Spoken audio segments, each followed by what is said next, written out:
अस्सलाम वालेकुम। की हाल ने चाचे दे? ठीक हो? अज ना चाचे दे मेरे जहन च एक इंज दा सवाल आंदा पिया ना, मैं आख्या तुहाडे सामने भी एक बारी ना रख लवां।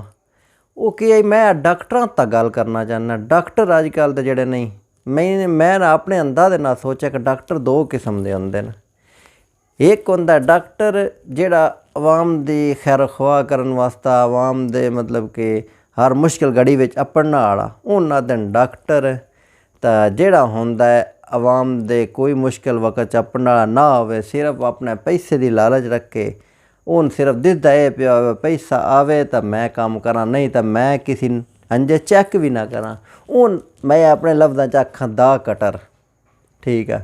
हुण मैं ना तुहानू इत्थे एक ना निक्की जी मैं मिसाल देवां कि डॉक्टर जेहड़े न अजकल दे उन्हां अपनियां फीसां ही इतनियां रख छड़ियां न कि एक गरीब बंदा बीमार हो गया ना, उस डॉक्टर को बना उस वेखना है डॉक्टर साहब की फीस जी, डॉक्टर साहब अज 2000 रुपया फीस रखी है। वो गरीब बेचारा जोड़ा होंदा 800 दिहाड़ी लाने वाला, तो वो 2000 कित्थों पे उन्होंने देना है। उस वेले सोचना है मैं इस डॉक्टर को वेंदा ही ना, चल कोई पैनाडाल खा ले, कोई कुछ खा लिया, कोई थोड़ा बड़ा वल होया इंजे मुड़ मैदा खराब होंदा वल दवाई लैनी कोई ना। तो इस ते गल्लां ना मैं थोड़ा वधाउंदा, मैं एक तुहानू निक्की जी मिसाल देना, तो सुनना बड़ा गौर नाल करके है मेरी गल्लां ने। तो मैं उम्मीद करदा डॉक्टर जेहड़े नहीं ये जे सुनन तां थोड़ा जिहा ना हत्थ हौला भी रख लवन, तो आवाम दे अग्गें ना एक थोड़ी जी कि होंदा अपनी ऐसी मुहब्बत पैदा करन कि आवाम तुहानू चाहे आखे मैं इस डॉक्टर को बहना है। वो एक मुहब्बत वाला डॉक्टर है, एक ईमानदार आ, तो लालची को नहीं बंदे वेदा है। तो मैं ना अपने इलाके की एक निक्की जी तुहानू गल सुनाउंदा। तो मैं ना लेना चाहता, ना उहदा लेसा, ना जिहड़ा होया जे कुछ होया जी कोई वारदात हुई उहदा किसी किस्म का ना लेना चाहता। वो एक बंदा वो ना किसी लोका च उठ के ना डॉक्टर साहब को आ गया, राती दा टाइम आए। डॉक्टर साहब ने उस आख्या डॉक्टर साहब मेरा बच्चा बड़ा बीमार आ, तो इंज करो इन चैक करो। डॉक्टर साहब आख्या आ जाओ दाखल कराओ। वो इंज होया कि जतकर उन्हें कर लिया अस्पताल में दाखल। तो डॉक्टर साहब ने चैक शैक किया। डॉक्टर साहब आख्या जी इन मसला है, इदा ऑपरेशन होना है। तो उस तो बाद इदे तकरीबन चांस ढेर सारे ये ना अपना बच गई सी। वो बंदे बड़े खुश होए, उन्हें आख्या पर डॉक्टर तो कोई चंगा काबल आ जिहड़ा आदा पिया ऑपरेशन होना, तो उस तो बाद चांस भी बचना दे। उन्हें वीरा इत्थे मैं तुहानू जी गल मेरी गल्लां थोड़ा नोट करते रहा करो। वो ना डॉक्टर साहब ने जेडे उन्हें चैक शैक किया, तो उन्हें ना परां टुर गया, तो उन्हें जाके ना अंदरों नर्सा या उन्हें आंदे कोई कंपाउंडर उन्होंने गलिया। उन्होंने आख्या बा उन्होंने आखो पहलो बा फीस जमा कराओ। जिस टाइम गल आ गई ना फीसा की, तो उन्हें आख्या भाई कोई मसला है साडा छोर बच जाए, फीसा की लोड़ केड़ी है, एड्डी फीस तो असीं हुण बाहर छड्डदे हां।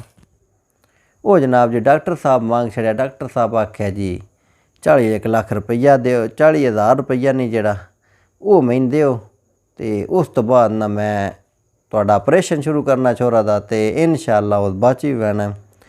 तो वो ना कि दुराड़े कि लोका चो आए हैं। उस ना डॉक्टर ने आख्या डॉक्टर साहब मेरे ना जेब मतलब बोझे वेच उस आख्या है कोई 20,000 है, ये ले लो ना, तो अल्लाह खैर करसी तुसीं ऑपरेशन शुरू कर दिओ तो साढ़े छोरे की जिंदगी बचाओ। तो कल तक मैं इंशाअल्लाह पिछा लोकां वापसी जाके ना तुहानू पैसे लिया के ना 20 तुहाडा होर दे छड्डां। डॉक्टर आख्या नहीं जी मैं तो चैक ही को नहीं करना। डॉक्टर इंजे गल्लां इंज रखदे उस आख्या भाई जिन्ने तक पैसे नहीं आने मैं चैक को नहीं करना। वो बेचारे आन कोई दूर दे, उन्हें बड़ी कोशिश की उन्हें पैसे मंगाउणा तक लै गया। डॉक्टर ने बड़ियां उन्हें मिन्नतां कीतियां डॉक्टर साहब मेहरबानी करो बस साढ़े छोरन चैक करो, बा ये ना हो ये इत्थे जिंदगी जी इहदी खत्म हो जाए तो असीं रोंदे वापस टुर जाइए। तो डॉक्टर भी उत्थे हत्थ हौला को ना रखिया। डॉक्टर आख्या बा जितने तक के हुंदा मैंने ना पैसे पूरे पेमेंट करनी, उन्हें तक चैक को नहीं करना, ना मैं ऑपरेशन शुरू करना। लै वीरा गल उत्थे गई। तो डॉक्टर साहब शुरू को ना किया, शामां पै गईयां तो जद तक अल्लाह प्यारा हो गया।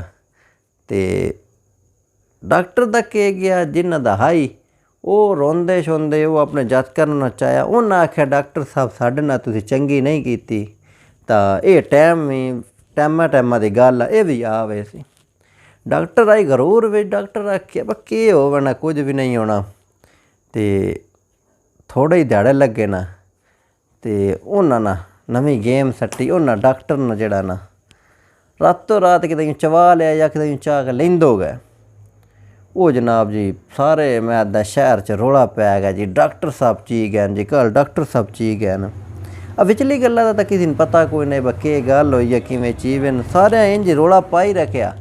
तो जिस टाइम लभना दा टाइम आया ना तो डॉक्टर साहब दे जेड़े हैं ना घरे वाले तो उन्हें बंदियां डॉक्टर साहब कोलों ही फोन करवाया। उन्हें आख्या बा लै खा हुण डॉक्टर साहब तुसी मंगया 40 तो साढ़े जिंदगी जी जातका दी है ना वो तुसी 50 छड्डी है सिर्फ 40,000 पिछा। तो अज जे 40 लाख देसे ना तो इत्थों जान तेरी छुट वही सी, नहीं तो तू भी इत्थों अल्लन प्यारा होवे से। तो लै खा गल तो वध गई है। तो उत्थें वो घर कालां शालां होइयां। उन्हें जनाब जी कोई प्रोटोकॉल जिमें भी तरतीब लाई। उन्हें ना जहरी गल पिछों सारे परेशान आन, पूरा एरिया परेशान आई, वो अस्पताल वाले परेशान आने। तो ओदी मुड़ बेगम जी वो पिछों ना भजदी गई। उस 40 लाख रुपया पाया बटूए ATM मारे जिदों कढ़वाया तो वो आई वो लैके सीधा टुर गए उत्थे जित्थों उन्हें बुलाया। उत्था वीरा वो 40 लाख उन्हें दिता, जिमें उन्हें तरतीब दी उवें दिती उन्हें। तो डॉक्टर ने लियाते उन्हें वापस। तो इस वास्ते मेरा गल करन दा मकसद ये ना ही वो डॉक्टर अंज होया तो होया। मेरा गल करन दा सिर्फ मकसद ये आई अजकल दे डॉक्टर ने जेड़े इन्हें चाहिए है कि कौम दे खैर ख्वाह बनन। वक्त बदलना देर कोने लगती, ये पैसा ये दुनिया ये सारा कुछ इत्थे छड्ड वैना है। तो लेकिन तुहाडे काम आउणी है, एक इंसानियत काम आउणी है। क्योंकि सब नाल पहलो अल्लाह ताला दा भी यही हुक्म आ, हकूकुल्लाह बाद भी न तो हकूकुल इबाद पहलो न। तो इत्थे मैं वीरा गल्लां डकदा ते हसदे रहो वसदे रहो।